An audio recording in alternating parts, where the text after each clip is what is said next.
5 texts that break an avoidance defense wall and make them open up.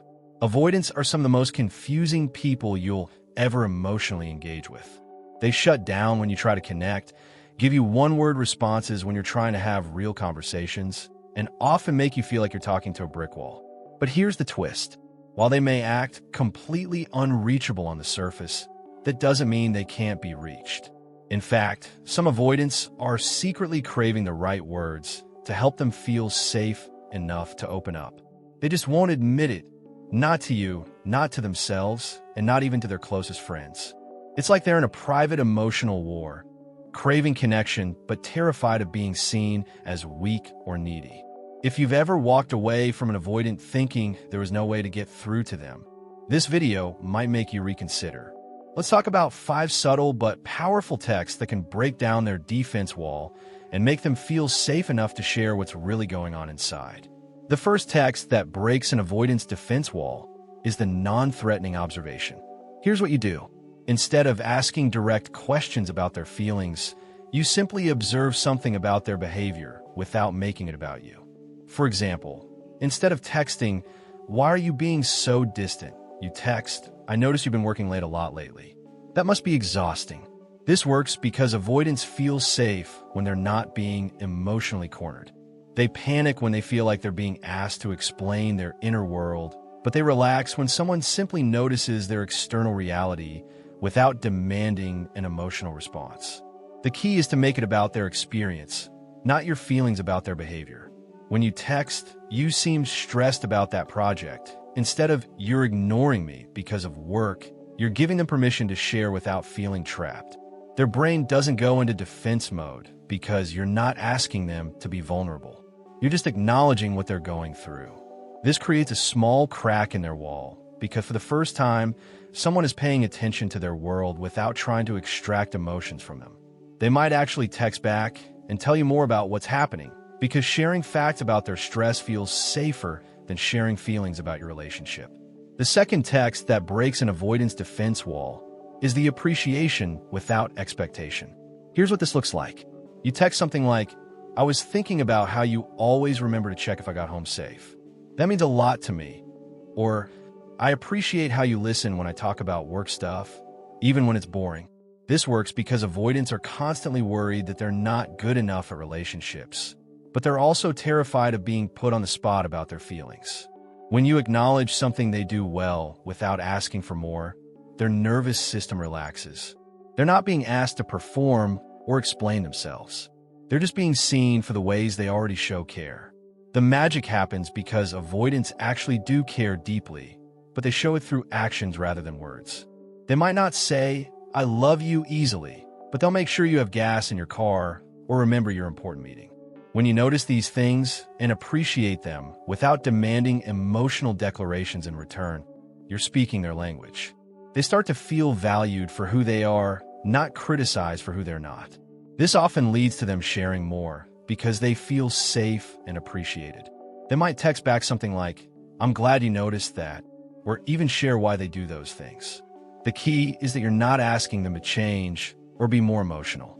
You're just acknowledging the love they're already giving in the way they know how to give it. The third text that breaks an avoidance defense wall is the vulnerable share without pressure. This is where you share something personal about yourself without asking them to do the same. You might text, "I've been feeling overwhelmed with everything lately. Sometimes I just need to sit in my car for a few minutes before going inside." Or, "I realized today that I get anxious when people don't text back quickly because I assume they're upset with me." This works because avoidants are terrified of being the first one to be vulnerable, but they're often relieved when someone else goes first. It's like you're testing the emotional waters for them. When you share something real about yourself without asking, "What about you?" or "How do you feel about that?" you're showing them that vulnerability is safe in this space. You're not demanding they match your emotional energy or share something equally personal. You're just being human and letting them witness it. Here's what happens in their mind. They see that you trusted them with something real and nothing bad happened. You didn't fall apart, they didn't have to fix you, and you didn't make it about them. This creates a sense of emotional safety they rarely experience. They start to think, "Maybe I could share something too," because you've shown them that opening up doesn't have to be dramatic or overwhelming. They might respond with something like, "Yeah, I get that," or even share their own version of what you talked about. The key is that you're modeling vulnerability without making it feel like an emotional transaction where they owe you something in return. The fourth text that breaks an avoidance defense wall is the calm boundary statement. This might seem backwards, but avoidance actually feels safer when they know where they stand. You text something like, "I'm going to give you some space to figure things out. I'll be here when you're ready to talk," or "I need some time to process this conversation. I'm not upset. I just need to think." This works because avoidants are constantly worried about being too much or not enough, and they're always bracing for emotional chaos. When you communicate your needs clearly without drama or ultimatums, their nervous system actually calms down. They're not trying to read between the lines or figure out if you're about to explode. You're being direct, but not demanding. The magic happens because most people either chase avoidance when they pull away or they get angry and create the exact emotional mess that avoidants are trying to avoid. But when you set a calm boundary, you're showing them that you can handle your own emotions and that you're not going to punish them for needing space. This makes them feel safe enough to actually miss you instead of just feeling relieved that you're gone. They start to realize that you're not going anywhere, but you're also not going to chase them into their hiding place. This often leads to them reaching out sooner than they normally would because they feel safe to come back. They might text something like, "I appreciate you giving me space," or even share what they were actually dealing with. The key is that you're showing them that boundaries don't have to be walls, and that you can take care of yourself while still caring about them. The fifth text that breaks an avoidance defense wall is the future-focused invitation without pressure. This is where you text something like, "No rush, but I'm thinking about trying that new restaurant next week if you're interested," or "I saw they're having a movie night at the park this weekend. Thought you might enjoy it, but no worries if you're not up for it." This works because avoidants are terrified of feeling trapped or obligated, but they also secretly want to be included and thought of. When you invite them to something without making it about your relationship status or emotional connection, you're giving them permission to just be a person who might enjoy an activity. You're not asking them to process feelings or make declarations about where things are going. You're just offering them a chance to exist in your world without the heavy emotional weight they usually associate with relationships. Here's what happens in their mind. They see that you're thinking about them in a positive way, planning for the future, and including them without making it a test of their commitment. This feels safe because there's no emotional trap. They can say yes because they want to go, not because they feel obligated to prove something. They can say no without feeling like they're hurting you or ending the connection. This creates the psychological safety they need to actually engage authentically. They might respond with genuine interest or even suggest alternatives, because for once they're not trying to manage your emotions while protecting their own. The key is that you're showing them that being with you can be light and enjoyable, not just intense and overwhelming. You're proving that connection doesn't always have to feel like emotional work. So what do you do when you're dealing with an avoidant who seems impossible to reach? First, understand that this isn't about fixing them or breaking down their walls through force.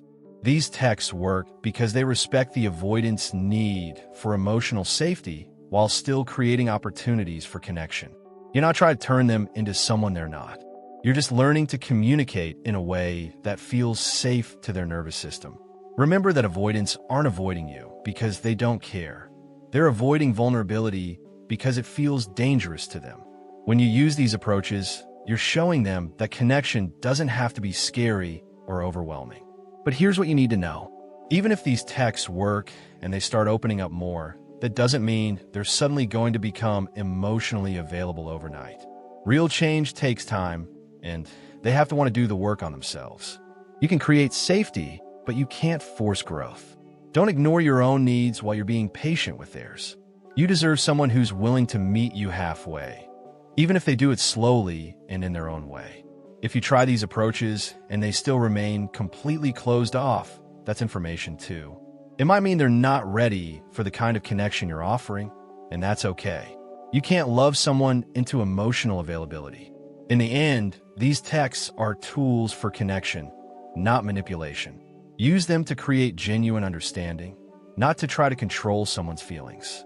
The goal isn't to break someone's defenses so you can get what you want. It's to create enough safety that they can choose to let you in. And if they don't choose that, even when you're communicating their language, then you have your answer about where they are in their journey. You deserve someone who doesn't just feel safe with you, but who actively chooses to build something real with you, even if they do it one careful step at a time. Thanks so much for watching. If you recognized any of these text patterns or found yourself thinking about someone specific while listening, remember that healthy communication is about creating safety for both people, not just getting the response you want. Avoidance can be complicated, but you deserve someone who's willing to work toward connection, even if they do it slowly and in their own way. These texts aren't magic spells. They're just tools for speaking someone's emotional language. But the other person still has to choose to engage. If this video helped you understand how to communicate with the avoidant in your life, please like, share, and subscribe for more real talk about attachment styles and relationship dynamics. And drop a comment below. Have you ever tried any of these approaches with an avoidant person? What happened when you gave them space to open up on their own terms? I'd love to hear about your experiences and what worked or didn't work for you. Until next time, remember that the right person for you won't make you feel like you're constantly trying to crack a code. You deserve to be met with the same energy you're putting in, even if it looks different than what you expected. Take care of your heart, and remember that real love doesn't require you to be a mind reader or an emotional translator. See you in the next video.